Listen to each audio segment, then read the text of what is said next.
नमस्कार, एक बार फिर से मैं आप सभी के सामने उपस्थित हूँ एक बहुत ही महत्वपूर्ण टॉपिक के साथ। टॉपिक आपका जुड़ा हुआ है केदारनाथ धाम को लेकर के। यहाँ पर बात कही जा रही है कि 228 किलो सोने की यहाँ पर धांधली हुई है, घोटाला किया गया है, चोरी किया गया है।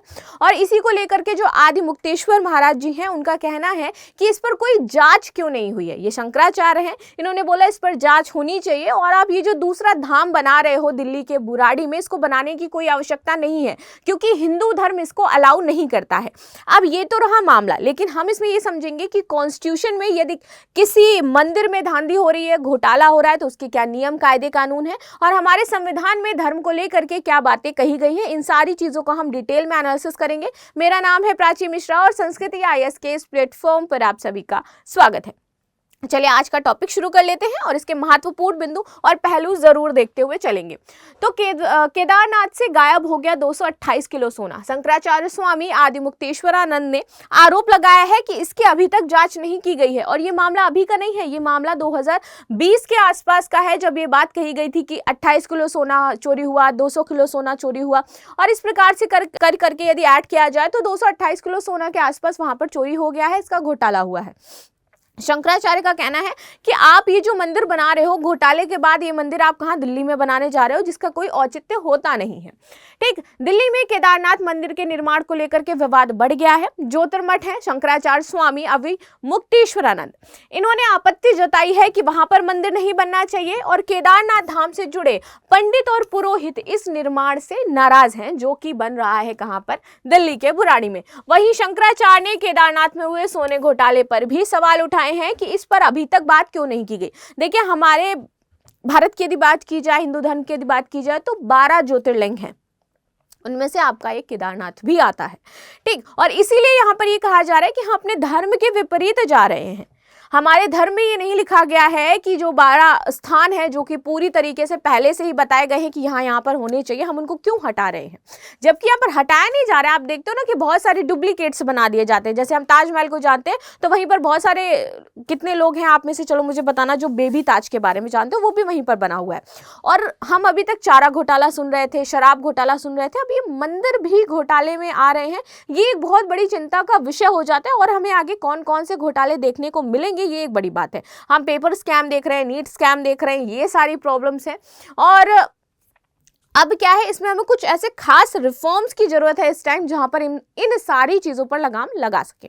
तो आप इस पर क्या कहते हैं, आपकी इस पर क्या राय है, मुझे जरूर बताइएगा।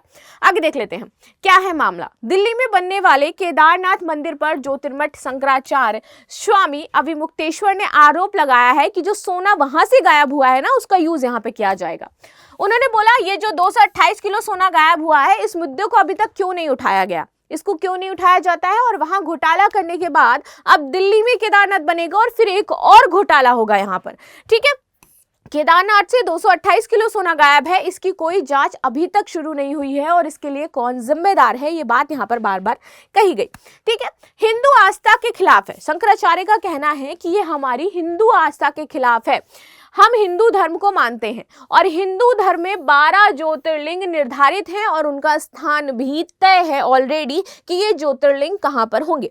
अब चलिए, अब ज्योतिर्लिंग की बात आई है तो हम ये भी देख लेते हैं कि 12 ज्योतिर्लिंग कौन कौन से हैं। सबसे पहले हो जाता है हमारा सोमनाथ, दूसरा है मल्लिकार्जुन, तीसरा है महाकालेश्वर, ओंकारेश्वर, केदारेश्वर, भीमाशंकर, विश्वेश्वर, विश्वनाथ जिसको कहते हैं, त्र्यंबकेश्वर, वैद्यनाथ, नागेश्वर, रामेश्वर और घुमेश्वर यानी कि घृणेश्वर, इस नाम से जाना जाता है। ये शामिल है हमारे 12 ज्योतिर्लिंग और इनका स्थान तय है कि ये उसी तय स्थान पर रहेंगे। इनका कोई डुप्लीकेट या ऐसा स्थान बनाना ये हमारे धर्म के विपरीत हो जाता है, इसीलिए इसका क्या है, पुरजोर विरोध किया जा रहा है। यदि मैं बात करूं केदारनाथ घाटी की, तो यहाँ पर जो लोग हैं वो इसका विरोध कर रहे हैं। इस पर पुष्कर धामी ने बोला है कि वो इस बार इस समिति की जो अध्यक्षता है, केदार मंदिर समिति, इसके अध्यक्ष को बुलाएंगे, इसकी अध्यक्षता करेंगे, इनसे बात की जाएगी। और जबकि इसका शिलान्यास आप देखोगे जो यहाँ पर 10 तारीख को हुआ था बुराड़ी में, वो इन्हीं के द्वारा ही किया गया था। CM पुष्कर धामी ही आए थे यहाँ पर इस उत्तराखंड से उत्तराखंड से यहाँ पर केदारनाथ के लिए यहाँ पर कि हम बनवाएंगे यहाँ पर केदारनाथ धाम, और इसके बाद अब यही है जो इस मामले को शॉर्ट आउट करने की बात कर रहे हैं। ठीक है, साथ ही उन्होंने कहा कि अगर केदारनाथ बाबा के नाम पर मंदिर अन्य जगहों पर भी बन गया तो धाम की महिमा क्या हो जाएगी, कम हो जाएगी। हालांकि इस मंदिर में लाखों भक्त आते हैं और इसकी एक अलग महिमा है, इस पर कोई ज्यादा प्रभाव नहीं पड़ेगा। फिर भी क्या किया जाएगा, यहाँ पर लोगों को आश्वासन दिया गया है कि हम इस मंदिर का नाम, इसका स्ट्रक्चर, इन सारी चीजों को चेंज करने की बात करेंगे। 10 जुलाई को हुआ था मंदिर का भूमि पूजन। तो दिल्ली के बुराड़ी में श्री केदारनाथ मंदिर के तर्ज पर केदारनाथ मंदिर बनाया जा रहा है और इसका भूमि पूजन खुद उत्तराखंड के सीएम पुष्कर धामी सिंह जी करने आए थे 10 जुलाई को। ठीक है, इस मंदिर में पूजन के बाद उत्तराखंड के सीएम धामी ने कहा कि इस मंदिर से बाबा के भक्तों और सनातन संस्कृति की आस्था बहुत ज्यादा गहरी है और उसके बाद ही ये वाली जो प्रॉब्लम्स हैं वो और ज्यादा क्रिएट हो गई। अब बात करते हैं संविधान में धर्म को कहाँ स्थान मिला है, और ये हमारे लिए इंपॉर्टेंट हो जाता है।